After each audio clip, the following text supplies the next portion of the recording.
नमस्कार, soul tell में आप सबका स्वागत है। तुला या लिब्रा के लिए वर्ष 2025 का राशिफल हम जानेंगे। आपका लग्न शुक्र 2025 की शुरुआत में शनि की राशि में रहने वाला है। शुक्र आपको रियलिटी दिखाएगा। जनवरी के बाद शुक्र और शनि की युति आपके पंचम भाव में हो रही है। 5th हाउस जो जीवन की खुशी, शिक्षा और प्रोडक्टिविटी दिखाता है। 2025 की शुरुआत रियलाइजेशन से होगी। अगर आप डिसिप्लिन्ड है तो आपकी प्रोडक्टिविटी बढ़ेगी। आप नौकरी या पर्सनल लाइफ में जो अनावश्यक है उसे समाप्त करोगे। ये वर्ष मिनिमलिस्टिक होने का है। यह जीवन के रियलिस्टिक अप्रोच का अनुभव करने का समय है। इससे आपको पता चलेगा कि वास्तविक विकास क्या है। पहले 3 महीनों के लिए शनि आपके 5th हाउस में ही है। अगर आप 2025 में व्यवसाय शुरू करने का सोच रहे हैं तो रियलिस्टिक अप्रोच रखना होगा। अगर आपके पास धन और मैनपावर की कमी नहीं है तो आपका निर्णय गलत नहीं होगा। ये फाउंडेशन या ग्राउंडवर्क तैयार करने का समय है। अप्रैल से दिसंबर तक शनि आपके 6ठे भाव में रहेगा। 6ठे भाव में शनि अच्छा काम करता है, लेकिन आपको विनम्र रहना होगा। अगर आप सर्विस इंडस्ट्री से रिलेटेड व्यवसाय या नौकरी में है तो ये समय आपके लिए अच्छा रहेगा। रोज़मर्रा की कामकाज में आपको स्टेबिलिटी मिलेगी। शनि डिसिप्लिन, प्लानिंग, धीमी गति से चलने वाला ग्रह है। शनि आपको प्रोत्साहित करेगा। शनि आपके 6, 8, 12 घर यानी दुस्थानों और तीसरे घर पर भी दृष्टि डालता है।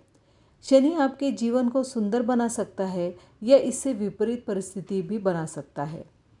शनि की ऊर्जा के कारण आपका स्वास्थ्य, नौकरी, डेली एक्टिविटीज़ भी बोरिंग हो सकती है। लेकिन राहु का पंचम भाव में जाना आपको उत्साही, अति सक्रिय भी बना सकता है। आपको इस पर नियंत्रण रखने की आवश्यकता है क्योंकि शनि समस्या पैदा करेगा। 11th हाउस में केतु यह दर्शाता है कि आप बहुत त्याग करने जा रहे हैं और फिर बाद में आपको लाभ प्राप्त होगा। अगर आप बिजनेस शुरू करने की सोच रहे हैं तो इस साल आपको रिटर्न्स मिलने की उम्मीद नहीं है, लेकिन देर सबेर आपको फ़ायदा मिल सकता है। अगर आप शॉर्ट टर्म इन्वेस्टमेंट या स्टार्टअप व्यवसाय के बारे में सोच रहे हैं तो आपको लॉन्ग टर्म अप्रोच अपनाना होगा क्योंकि शॉर्टकट्स मदद नहीं कर सकते। बृहस्पति 9वें भाव में गोचर कर रहा है। बृहस्पति की दृष्टि 5वें घर पर है जहाँ राहु स्थित है। राहु आपको यह एहसास कराएगा कि आप सर्वश्रेष्ठ है। यह आप पर निर्भर करता है कि आप किसकी सुने, राहु की या बृहस्पति की। लेकिन बृहस्पति और शनि आपको वापस पटरी पर ला देंगे। 11th हाउस में केतु होने से आपको विभिन्न प्रकार की इनकम प्राप्त होगी। आपका नई चीज़ें सीखना, करियर या डोमेन बदलना संभव है। विद्यार्थी भी पढ़ाई के साथ एक्सपेरिमेंट कर सकते हैं। बृहस्पति 9वें घर में इंटरनेशनल ट्रैवल का भी योग बनाता है। जो लोग विदेश जाना चाहते हैं और MNC कंपनीज में काम करने की चाहत रखते हैं तो 2025 का सेकेंड हाफ उनके लिए अच्छा रहेगा। 2025 के पहले 6 महीनों में फाउंडेशन या ग्राउंडवर्क करना होगा, कड़ी मेहनत लेनी होगी और फिर साल के सेकेंड हाफ में आपको उसके अच्छे परिणाम मिलेंगे। बृहस्पति की दृष्टि आपके 1st हाउस, 5th हाउस और 9th हाउस और 3rd हाउस पर होने वाली है। आपकी ओवरऑल पर्सनैलिटी अच्छी रहेगी। शनि की दृष्टि 12वें घर और 8वें घर पर है। आपको धीमी गति से चलने की ज़रूरत है। अपने मानसिक स्वास्थ्य पर भी ध्यान दें और आपकी बोन हेल्थ का भी आपको ख्याल रखना होगा।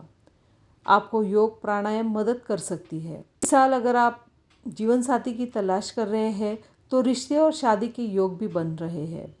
9वें घर में बृहस्पति विवाह के द्वार खोलेगा। यह एक सोल टू सोल रिलेशनशिप भी हो सकता है।